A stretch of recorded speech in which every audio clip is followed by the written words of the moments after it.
Sup y'all, welcome to the channel Saved by the Code. Today I have an information-packed video for you, an educational video talking about the main components of Bitcoin, Bitcoin mining, what the heck is Bitcoin, what's its purpose, what does it do, and why we so desperately need it. So, without any further delay, hopefully I explain it in an easy to understand way. Without any further delay, let's get right at it. What the heck is Bitcoin? Bitcoin, what the heck is it? Why is it here? Why do we need it? Bitcoin it's a ledger. That's all it is. It's a ledger. Just like your bank account. Your bank, what's it do? It keeps track of who sent what to who received what, and what time all these things happened. That's it. That's all it does. Inflows, outflows, done. What time all this happened. That's exactly what Bitcoin does as well. Inflows, outflows, what time this happened. That's all the blockchain is keeping track of is transactions that have happened since its inception 14 years ago. Who sent what to who received what time this happened, who owns what portion of that. And that thing is Bitcoin. That's the name given to the entry on this ledger. There needs to be a name to it. It can't just be it. You know, the US dollar is the name given to the currency, the entry into your bank account ledger. There needs to be a name. So Bitcoin is just that name of the entry into this ledger. And the main difference between Bitcoin's ledger and a bank account ledger, there's a lot of differences, but a very important difference is decentralized. It's decentralized nature. It's a distributed computing system. Your bank, that ledger, that information in the ledger is maintained on one central database at one central location, meaning that it is highly susceptible to hacking, to corruption, to tampering, changing the ledger, through fractional reserve banking. You deposit your money in the bank and they create money out of thin air and lend it out and make money off of the money that you deposited and give you the dust particles of the interest rates. Anyways, enough of that. But that's not what this video is about. It's highly corruptible. And it's because there's only one database. There's only one central location. So they don't have to change or reach consensus upon what is in that ledger, what that ledger consists of. They can print as much money as they want. They can create money out of thin air. They can devalue your money. They can lock you out of your account because they control it. It's one central location. So your money's confiscatable. It's controlled. You don't own it. It takes all the power away from the individual. Bitcoin, on the other hand, is decentralized. It's a distributed computing system. As opposed to all that information being in one central location, it is distributed amongst computers geographically separated all around the world. And what's this do? It neutralizes money. And that is incredibly valuable. We need that so desperately, as everybody's seen in recent times, banks collapsing, banks taking on undue risks with your money, and it failing almost all the time. Your money being inflated into oblivion, unchecked. There is no checks or balances there. Where's the money going? Where's, who decides when it's created? All that stuff isn't monitored by anybody. And look at the price of groceries now. A lot of the prices of a lot of things have gone up because of corruption, because of human intervention. And what Bitcoin does is remove that human intervention, the creation of money, the maintaining of this ledger. It neutralizes it. And we so desperately need that. And that is accomplished by means of decentralization. How's this happen?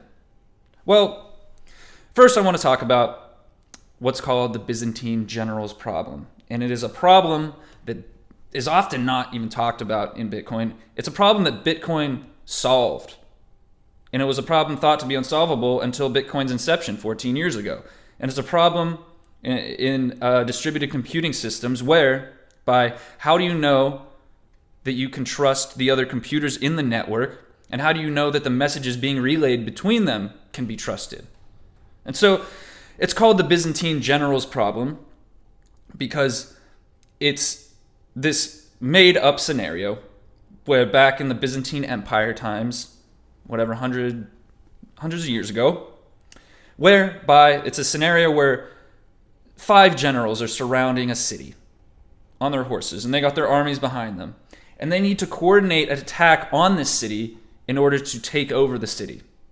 The majority of them need to attack, so 3 out of 5 need to attack, or all of them must retreat.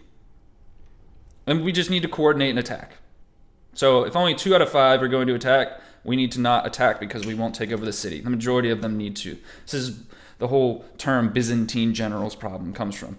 So these generals are surrounding the city. They need to coordinate this attack. How do they know they can trust each other? How do they know that each general is not a traitor? The other one's not a traitor. How do they know each of them is honest? Also, how can they trust the messages because they need to communicate with each other. So back then you would need like a courier or something, someone to run a message between the generals. How do you know that this courier hasn't been intercepted and the message changed? The courier's been kidnapped and a different one was sent. I mean, how can you trust the message that you receive is legitimate and it hasn't been tampered with? Bitcoin totally solved this problem. And like I said, the generals can be likened to computers or nodes, same thing, in the network. How can they be trusted in this distributed computing system? And how can you trust the messages being sent to you from these nodes? Bitcoin solves this elegantly. And I'm going to explain how it does that. So, Bitcoin solved this problem in distributed computing systems by introducing a bunch of different things that already existed. That's the thing with Bitcoin. It didn't invent anything new. It just combined a bunch of things that already existed into a system that has been working for 14 years flawlessly. 0% downtime, 100% uptime. And it solved this problem of trust by introducing this thing called proof of work. And proof of work has been around for a long time. However, it wasn't combined with public key cryptography, which I'll get into later in this video as well. It introduced this concept of proof of work. And how does this, solve the whole honesty issue? How do you know that you could trust the other nodes in the network? How do you know you can trust the other generals in coordinating an attack on this city? When you introduce this work that must be put in order for you to send a message to the network, it introduces this degree of trust that was not previously there, this degree of honesty that was not previously there. So in a distributed computing network like Bitcoin, what the miners are doing is solving these incredibly complex mathematical puzzles. Literally all they're doing, though, is guessing quadrillions of numbers a second. And the first miner to guess the correct number gets to submit their answer to the blockchain, to the network. What transactions were submitted to them in that block. They show it to everybody. They say, hey, look, I completed the puzzle first, and here's the block of transactions. Do you all agree that this is legitimate? Yes or no? Yes. Add it to the blockchain. You get rewarded in Bitcoin. Next block. No, if it's been tampered with by the miner, which I'll get into how that is determined in a little bit. No, it's rejected. The miner doesn't earn anything, and they just wasted a bunch of energy for nothing because they lied to the network. They may have tampered with one of the transactions in the blocks. Like I said, I'll get into how that is verified later in the video. So, in this system where these miners have to solve these complex math problems and put in all this energy, one, you need a lot of energy to do this, so that costs money. You need a lot of computer hardware to do this, that costs money. You need a space to do this in, that costs money. You need to pay people to set up this operation, that costs money. So you're investing all of these resources into guessing these numbers to earn the right to add a block of transactions to the blockchain incentivized by the Bitcoin reward that you will get for being honest. The Bitcoin network heavily rewards honesty and heavily punishes dishonesty. And so you're using all this energy, spending all this money, and so why would you lie? Why would you try to change a transaction that has been submitted to the network for your benefit maybe? Maybe you want to change the transaction to have, instead of Bill sending 1 Bitcoin to Sally, Bill now sending that Bitcoin to you, the miner. Why wouldn't that happen? Why wouldn't you want to do that? And you better believe that there are miners that try to do that. Bitcoin is what's called Byzantine fault tolerant. So it can tolerate liars, cheaters, bad actors, power outages even, because some miners, are gonna, maybe the power goes out and they can't submit transactions. So that's a node that is gone off the network for that time being. But the network can tolerate that because it's distributed.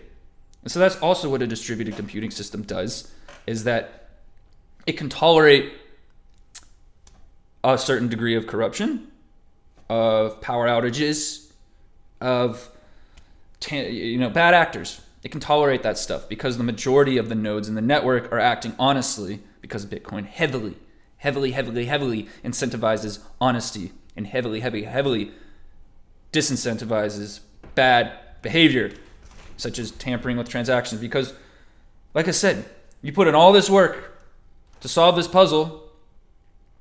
You change a transaction from Bill sending 1 Bitcoin to Sally, from Bill sending that 1 Bitcoin to you, submit it to the network, and the whole network goes like, whoa, you changed this message. No, bye-bye. You earned no Bitcoin. You spent all this energy and electricity and bought all these computers and just wasted all that money. So you're going to go, why don't I just be honest and just mine and earn money?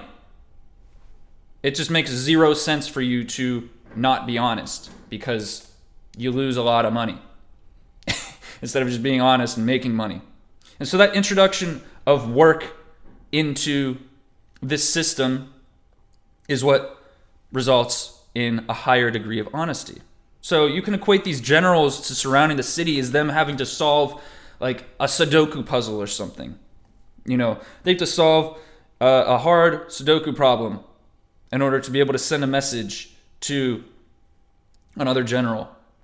You can think of just miners being a bunch of people in a warehouse trying to solve guessing Sudoku puzzles. So the more people you have guessing at that puzzle, the higher chance you have of guessing the correct answer to that puzzle and earning the right to add a block to the chain and earning that Bitcoin reward.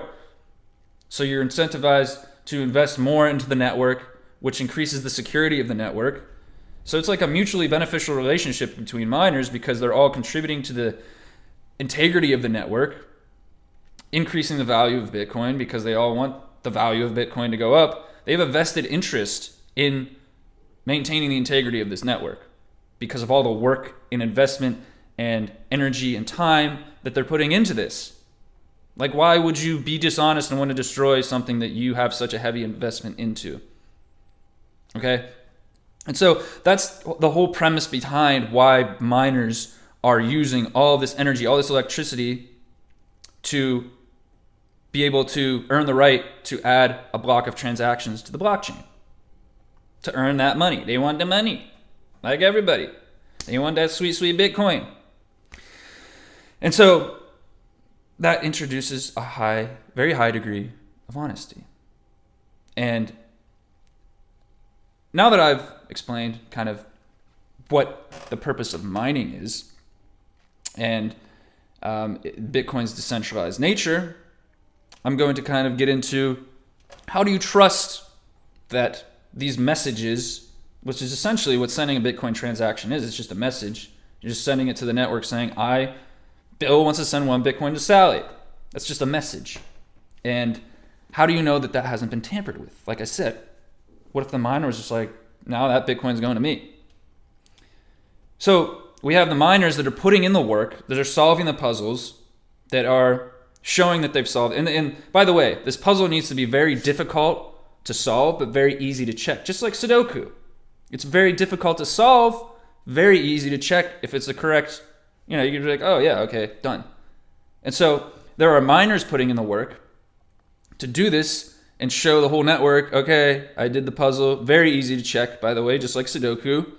And so there's also validators in the Bitcoin network, which are validating the legitimacy of the transactions in the block, see if they were tampered with by the miner, and also validating if they put in the work.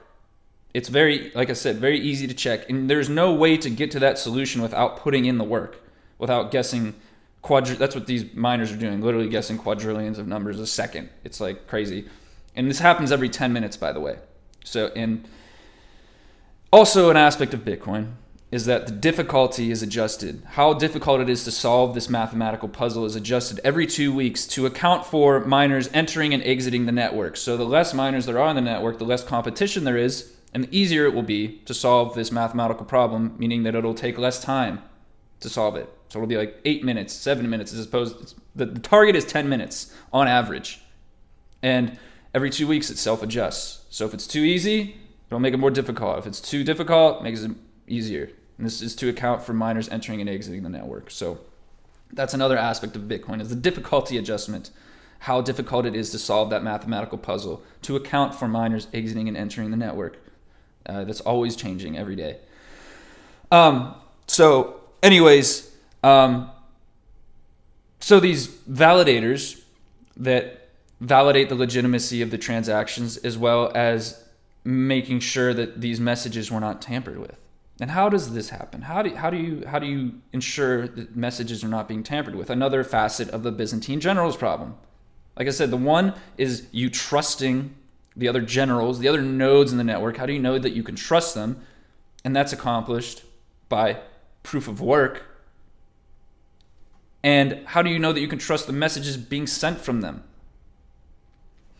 Between them, amongst them. How do you know it hasn't been tampered with? And this is accomplished by public key cryptography. And public key cryptography has been around for quite a while. And it is a way in which you can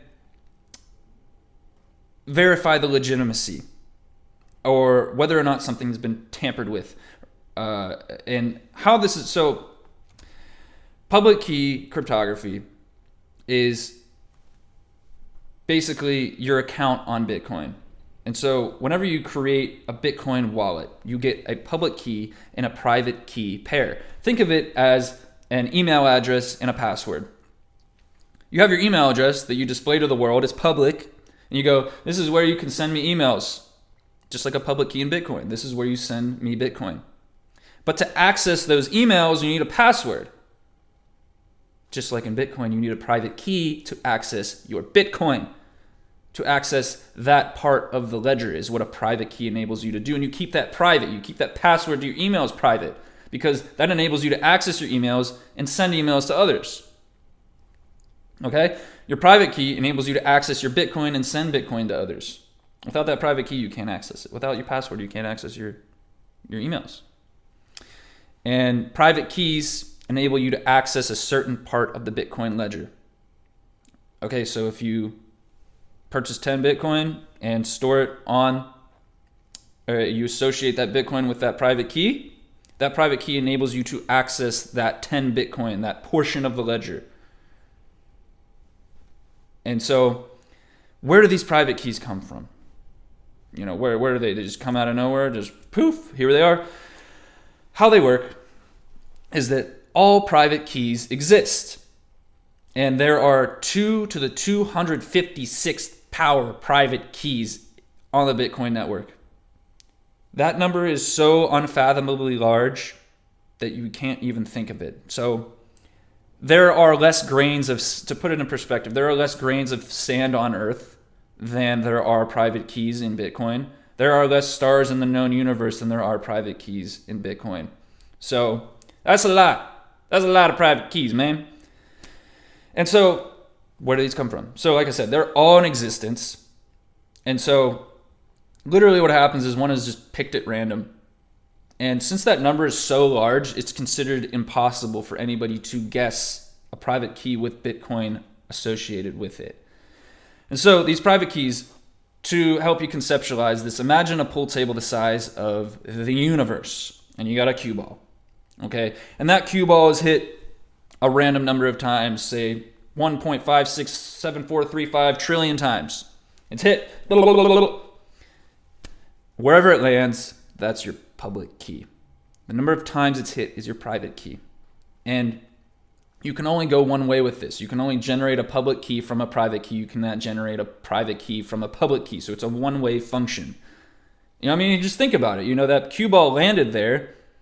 You know, you can see where it is, but you don't know how it got there. And you're trying to guess how that got there, what path it took exactly to land right there on a pool table the size of the universe it's not impossible technically, but it's impossible. The chances of you doing that would take so long, it's just impossible. It'd take millions of years for you to hit the ball exactly the same way and for it to land there on a pool table the size of the universe. So that's the concept behind private and public keys, and why they're so secure.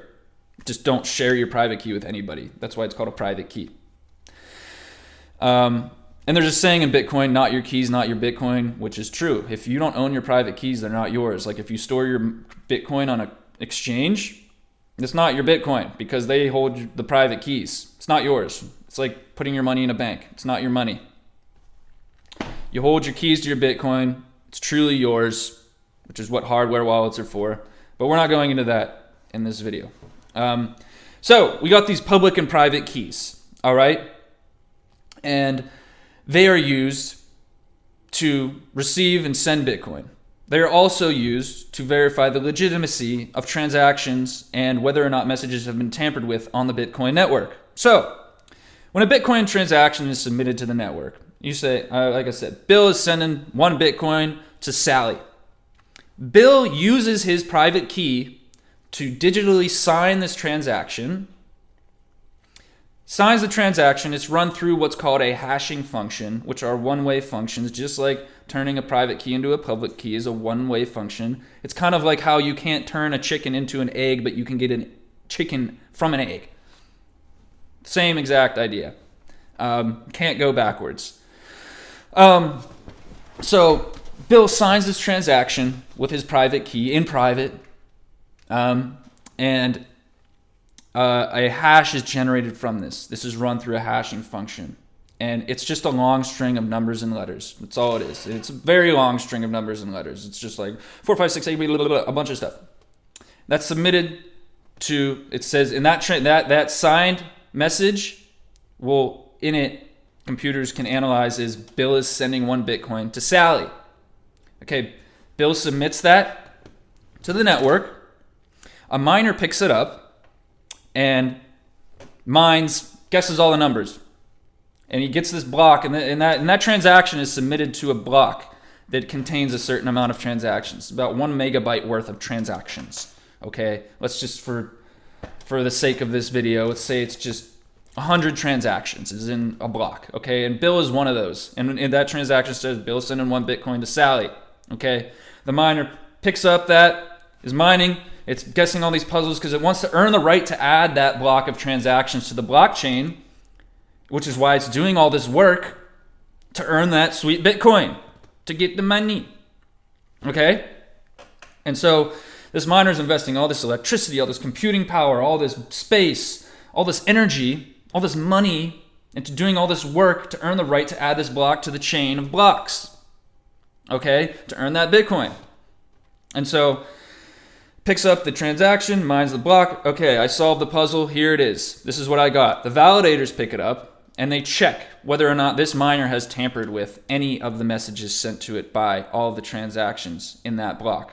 And how it does this is that it takes Bill's public key, okay, that's viewable to anybody. It's similar to your email address. You view it, you display it to everyone. This is where they take that public key, they combine it with the original transaction and run it through a hashing function, and it generates a hash, another long string of numbers and letters. And they compare that to Bill's original signed transaction hash. And if they match, the message has not been tampered with. If they don't match, the message has been tampered with. Okay? And so, since the public key is tied to the private key, you can verify the legitimacy of these transactions. And so, if the miner changed one bit of information, if he said, just like I said, if it said instead of Bill sent to Sally, it was Bill sent to the miner, the hash will completely change when the validator is checking the legitimacy of this transaction. It will take Bill's public key, and since Bill's public key is tied to his private key, is derived from the private key, the validator can verify whether or not the message that Bill sent was tampered with or not. And so that's, you can think of it as like, so let's bring it back to the Byzantine times. So let's say the general says we're going to attack the city, and he tells the courier that, and he takes, back then they used to use like wax. They used to have their little wax things that they would imprint on a letter to be like, this is from me, only I can produce this signature. This is my signature. Okay? And the general will know that it's been tampered with if that wax seal is different from what the general's wax seal, that he knows that other general's wax seal looks like. You can just think of it that way to kind of just analogize it. So it's just checking whether or not this message was tampered with. And that's achieved through public key cryptography in the Bitcoin network. And so that is the way in which the Byzantine general's problem was solved by Bitcoin, was this introduction of proof of work, where these computers are putting in all this energy. You have to solve a puzzle. A Sudoku puzzle can be an analogy used here. They're not actually doing Sudoku. They're just guessing billions, trillions, quadrillions numbers a second. Put in all this work, all this energy, keeping them honest. That it greatly increases the honesty. However, even when, you better believe it, even when there is all this work and investment that needs to be put in, there's going to be people attacking the network, trying to mess with it, trying to just... However, in a distributed system like Bitcoin, that's gotten so ridiculously decentralized and massive that it's in theory that it can be taken down now. Like I mentioned, if you try to tamper with a message or try to submit a false transaction, the validators are going to know that you tampered with the message because of what I just explained with public key cryptography. And the transaction won't be accepted. It'll just be, they won't earn the Bitcoin, and they'll just be like, go home with their tail between their legs. And you just wasted all this time, money, and energy trying to mine this block, and you just don't get any money for it. So dishonesty is extremely disincentivized on the Bitcoin network. Your node will also be labeled as a dishonest node. It'll be like, they tried to lie, watch out for that guy, So honesty is heavily rewarded. Another thing that you may be considering is, what about like a hostile takeover of the entire network? And like I mentioned, Bitcoin is a system of incentives. It incentivizes honest behavior. Okay, so, and you must, in order to participate in this network and add blocks to the chain, you must invest in a lot of computer hardware, time, energy, money. So much money goes into this. I worked at a Bitcoin mine, so I saw firsthand, and it was a very large-scale Bitcoin mine. I'm talking $300 million operation, and they had 13,000 miners there. At their peak, they were mining 4 Bitcoin a day with that scale of an operation, just 4 Bitcoin a day.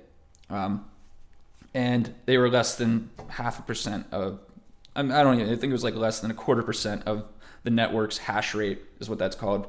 The amount of computing power in the Bitcoin network. So they were a very small portion, even in an operation of that size. And that operation cost $300 million. And so to take over 51% of the network, which is what would be needed to, as a hostile takeover of the network, you would need to invest multiple billions of dollars in computer hardware, electricity, space, people to set up that entire operation. And okay, let's say you did it. Let's say an evil government did it, which is totally plausible, by the way. And they start submitting transactions to the network and they take it over. Okay, so that would be noticed in the first block that was submitted. Like I said, every 10 minutes a block is added to the blockchain. And within the first 10 minutes, that would be noticed. Miners would be like, who is this? What is this stuff? Like, they'd be submitting false transactions. Maybe they'd get the payout, and then they get to 6.25 Bitcoin, which is, by the way, I didn't mention that. The reward for mining a block and adding it to the chain gets halved every 4 years. So right now it's 6.25 Bitcoin. In April of 2024, so almost a year from now, that will be cut in half to like whatever that is, 3.12, whatever. And so it's halved every 4 years. And the last Bitcoin will be mined in the year 2140.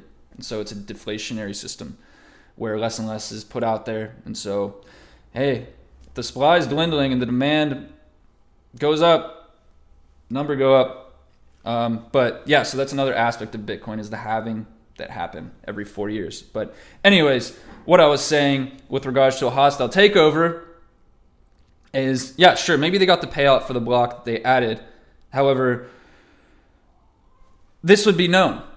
And the news of that would spread so fast, so quickly, and you better believe the value of Bitcoin would absolutely tank. Absolutely tank. So the value of the thing that they're trying to extract value from has just absolutely tanked. And they just spent all this money setting up this operation. And within the first 12 hours, Bitcoin's price is at $100. Oh boy, you just earned 6.25 Bitcoin for that block. Whoa, look out. Like, it's just no one's going to be using Bitcoin.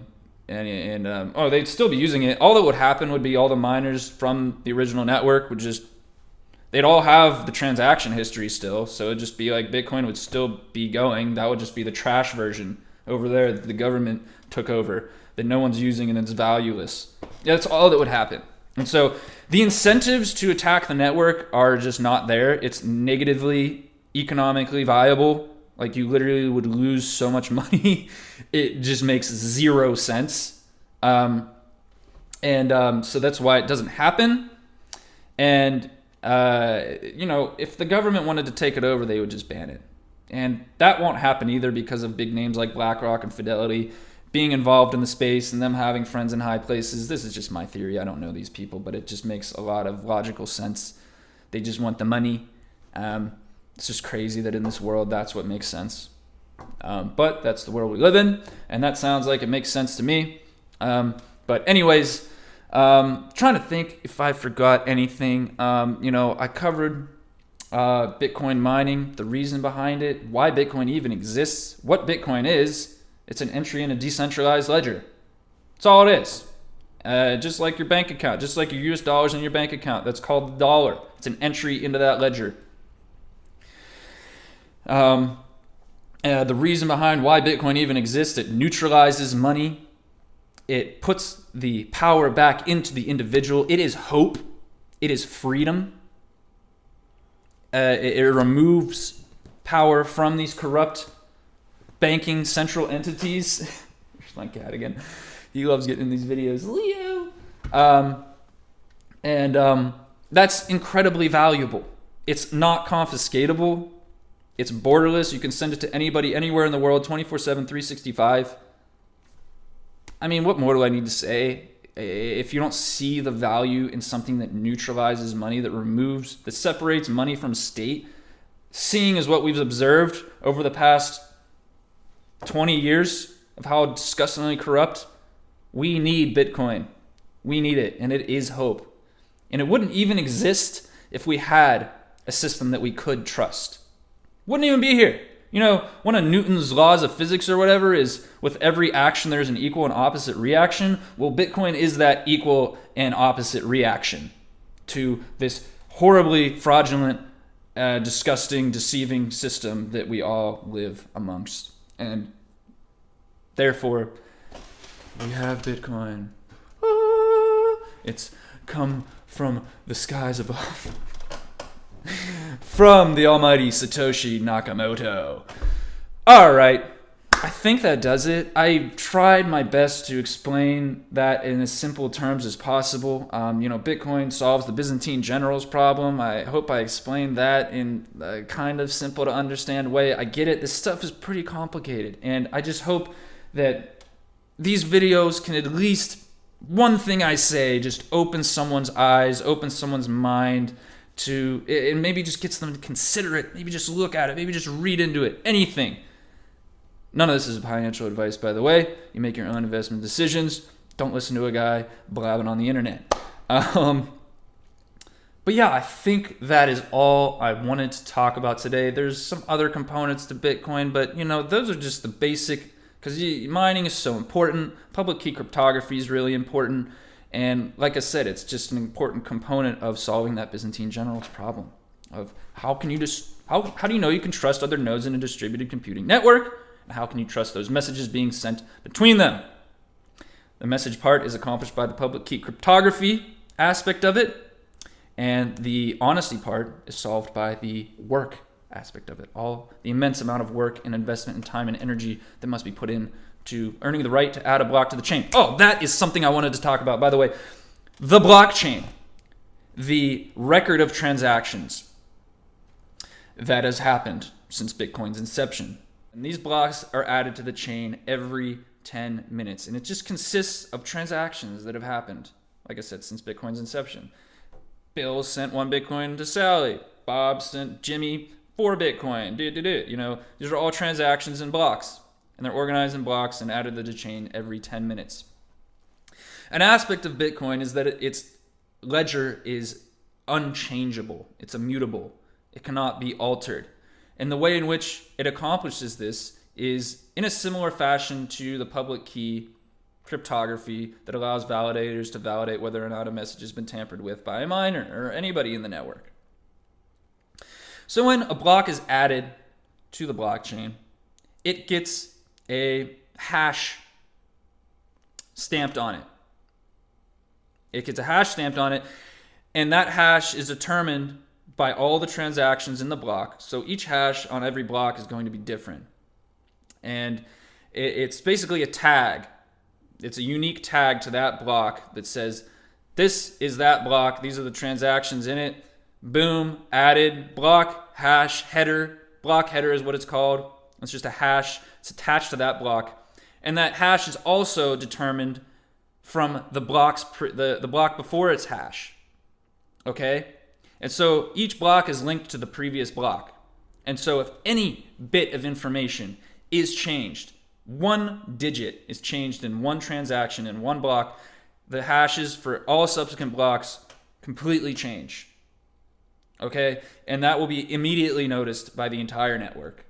And so if a miner tried to go in and change a transaction 2 weeks ago, the entire hash had the block headers for all the blocks after that one would change, and it would be totally noticed by the network, and that version of the blockchain would be rejected. Okay, so every 10 minutes when a block is added, the entire blockchain is checked, by the way, for any tampering or altering of the blockchain. Okay, and that's accomplished by means of these block headers. So they don't have to check every single transaction. They can just see that all of the block headers are the same as they were 10 minutes ago. If any of them have changed, they know something happened. And they'll just reject it. And they'll be, goodbye, we're not accepting that version of the blockchain. So I just wanted to cover that real quick here at the end. Just like Bitcoin blockchain's tamper-proof nature.